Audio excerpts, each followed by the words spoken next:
بسم اللہ الرحمن الرحیم درود پاک پڑھیں اللہم صلی علی سیدنا مولانا محمد مبارک وسلم صلاۃ و سلام علیک یا رسول اللہ وسلم علیک یا حبیب اللہ۔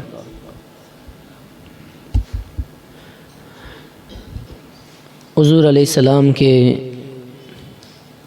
اخلاق حسنہ کے بارے میں شفا شریف کی ایک روایت یہ ہے کہ ایک کافر کو صحابہ کرام حضور کی بارگاہ میں پکڑ کر لائے اور عرض کی یا رسول اللہ صلی اللہ علیہ وسلم، اس نے آپ کے قتل کا ارادہ کیا تھا۔ اب وہ شخص خوف و دہشت سے لرز گیا۔ رحمت للعالمین صلی اللہ علیہ وسلم نے فرمایا کہ تم کوئی خوف نہ رکھو اور بالکل مت ڈرو، اگر تم نے میرے قتل کا ارادہ کر لیا تھا تو کیا ہوا، تم کبھی میرے اوپر غالب نہیں ہو سکتے، کیونکہ اللہ تعالیٰ نے میری حفاظت کا وعدہ فرما لیا ہے۔ اب یہاں بھی اخلاق مصطفیٰ صلی اللہ تعالیٰ علیہ وسلم کی بہترین جھلک ہمیں نظر آ رہی ہے۔ ایسے شخص کو حضور کی بارگاہ میں لایا گیا جس نے حضور کے قتل کا ارادہ کیا تھا، اور یہ ارادہ کوئی معمولی نہیں، بہت ہی خطرناک ارادہ ہے۔ آج اگر ہمارے سامنے کسی ایسے انسان کو لایا جائے جو ہماری پیٹھ پیچھے ہمیں مارنے کی پلاننگ بنا رہا ہو، تو پھر ہم اس کا کیا عشر کریں گے؟ ہم اسے سزا دیں گے کہ تیری یہ ہمت کہ تو ہماری پیٹھ پیچھے ہماری غیر موجودگی میں ہمیں مارنے کی پلاننگ بناتا ہے، منصوبے بناتا ہے۔ لیکن یہ اللہ کے رسول علیہ الصلاۃ والسلام کے مقدس اور مبارک اخلاق تھے کہ حضور نے فرمایا کہ تو نے قتل کا ارادہ کر لیا تو کیا ہوا، میرے رب نے تو میری حفاظت کا وعدہ فرمایا ہے، اب میرے اوپر کوئی غالب نہیں آ سکتا۔ اس طرح حضور نے اسے نصیحت فرمائی۔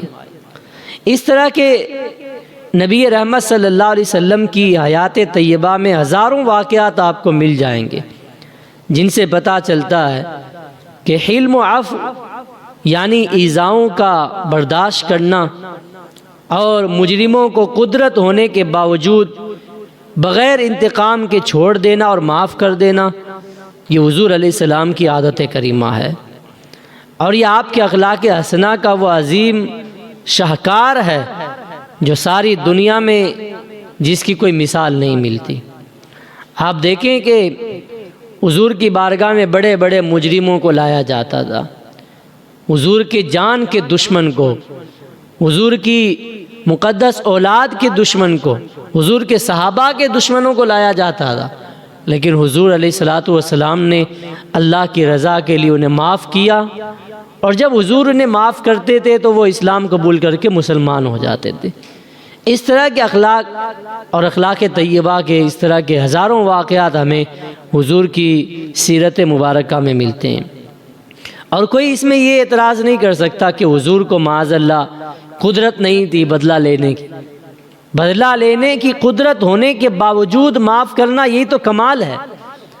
آج ہمارے اندر کسی سے واپس بدلہ لینے کی قدرت نہیں ہوتی ہے، ہمیں اس کی طاقت نہیں کہ ہم اس کا بدلہ لے لیں، تو ہم کہتے ہیں کہ اس کو ہم نے معاف کر دیا۔ تو یہ معاف کرنے میں کوئی کمال نہیں ہے۔ تو بدلہ نہیں لے سکتا اس لیے معاف کر رہا ہے، اگر تو بدلہ لے سکتا تو معاف نہیں کرتا۔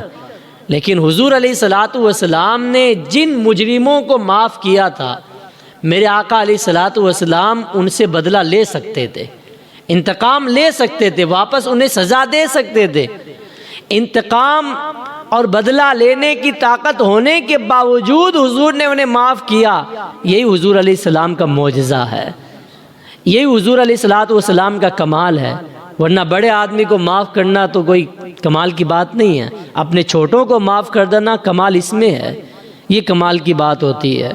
ام المومنین سیدہ عائشہ صدیقہ رضی اللہ تعالی عنہا فرماتی ہیں ومن تقم رسول اللہ صلی اللہ علیہ وسلم لنفسه الا ان تنہک حرمت اللہ تعالی. یہ بخاری شریف کی روایت ہے.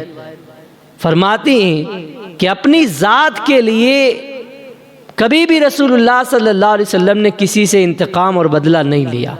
ہاں البتہ اللہ کی حرام کی ہوئی چیزوں کا اگر کوئی مرتکب ہوتا تو ضرور حضور اس کی گرفت فرماتے تھے، اس سے مواخذہ کیا جاتا تھا، اس سے پوچھ تاچھ کی جاتی تھی.